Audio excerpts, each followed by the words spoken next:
یو گایز، چطور بچه؟ خوش اومدید به یک ویدیوی دیگه. اگزینوس هستم و امروز اومدیم یک ویدیوی دیگه بسازیم دوباره در مورد اینترنت. با سوال پرسیده بودین، فکر میکنم که اون ویدیوی قبلی خیلی کارآمدتون نبوده و میخوام یک بار دیگه براتون توی این ویدیو توضیحات تکمیلی تر و خلاصه و سر جمع بندی کنم و براتون بگم که داستان از چه قراره.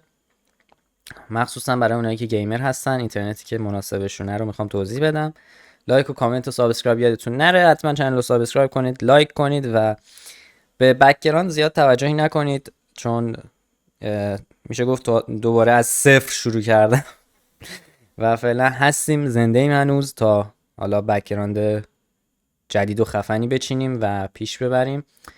خب بریم سراغ ویدیو. بهتون بگم که بچه ما چند نوع اینترنت داریم. اینترنت های خونگی که اولین اینترنتی هست که مناسب گیمه. حالا چی اسمش ADSL. سری ADSL کلن اینترنت های بی کیفیتیه و اون حدی که باید رو بهتون ارائه نمیده. نحوی که باید، پینگ مناسب، دانلود مناسب، آپلود مناسب برای استریم که اصلا مناسب نیست ADSL.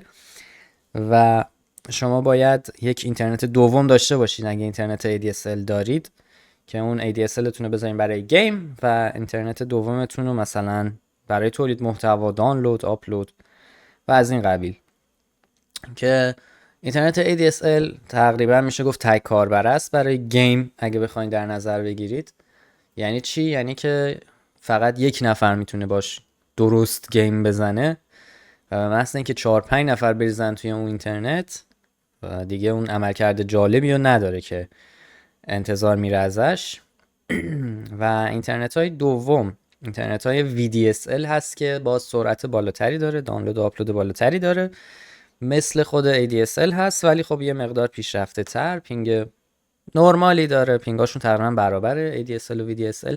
بستگی به اون نویز و خط کیفیت تلفنتون داره که چجوری حالا سیم کشی کردن ساختمونتون و این داستانا، که بازم پیشنهاد میشه کرد ولی خب هزینه اضافیه.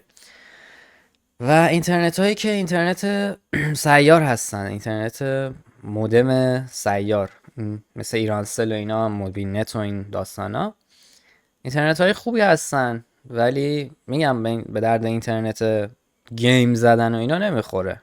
به عنوان اینترنت دوم میتونید ازش استفاده کنید، دانلود کنید، آپلود کنید، استریم کنید با اون اینترنت. توی OBS بخشی هست که میتونید دو اینترنت کانکت بشین و به اصطلاح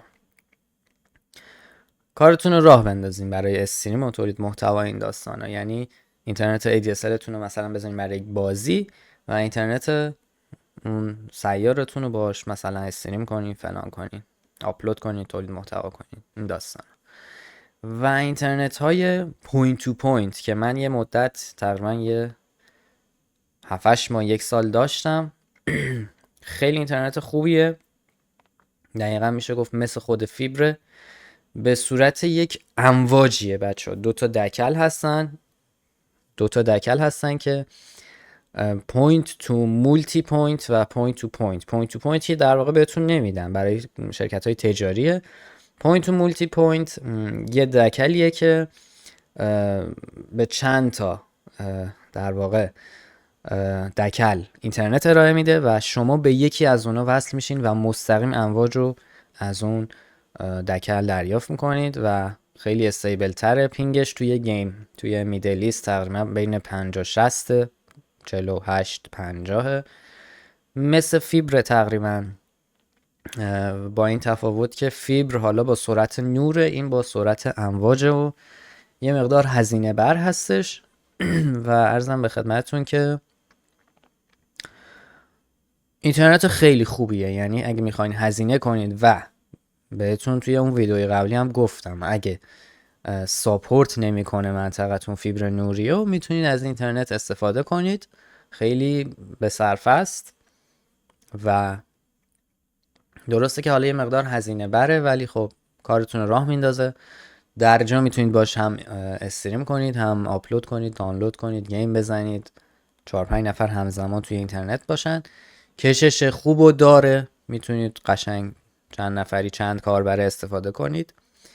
و اینترنت آخر که اینترنت فیبره که دیگه همتون میدونید، فیبر کشی میکنن ساختمونتون رو و میان منطقتون رو میسنجن، میبینن که آیا قابل فیبر کشی هست، ساپورت میکنه اون منطقه یا نه، که یه مقدار دردسرش زیاده. یعنی برای کسایی که نمیشه فیبر کشی کرد منطقه‌شونو، من اینترنت پوینت تو پوینت رو بهشون پیشنهاد میکنم.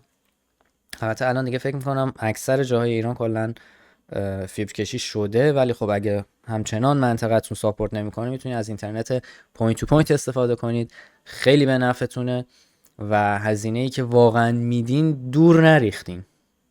الان نمیدونم حدوداً چند باشه، بین 6 تومن باید باشه دیگه تا 20 تومن، بستگی داره که طبقه چندم باشین، چند متر سیم نیاز باشه مثلا از اون فاصله رادیوتون تا خود خونتون، و هزینه های جانبیه دیگه، هزینه سیم جانبی و هزینه خود رادیو رو پرداخت میکنید که یه سرچ کنید توی دیجی کالا بزنید، یا حالا دیجی کالا هم نه، تو خود گوگل بزنید دیش های رادیویی، نمیدونم مودم های رادیویی، براتون میاره که چه شکلی هن، چه قیمت هن، چه جوری هن، امواجشون چطوریه.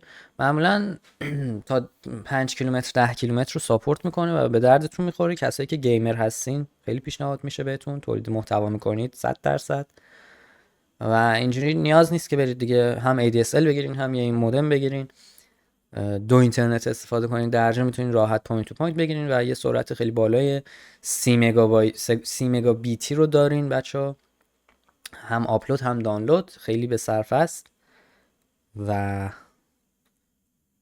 من داشتم راضی بودم. پوینت تو پوینت شاتل رو داشتم و میتونین حالا بپرسید، برین توی محلتون توی منطقتون بپرسین ببینید که ساپورت میکنه شاتل، آسیاتک، نمیدونم فیبر اصلا ساپورت میگه، حدودی فیبر ساپورت کرد، اصلا مهم نیست اصلا بخوای سمت پوینت تو پوینت بری، یه حدودی اصلا فیبر ساپورت کرد و دیگه این مشکل رو نداشتی.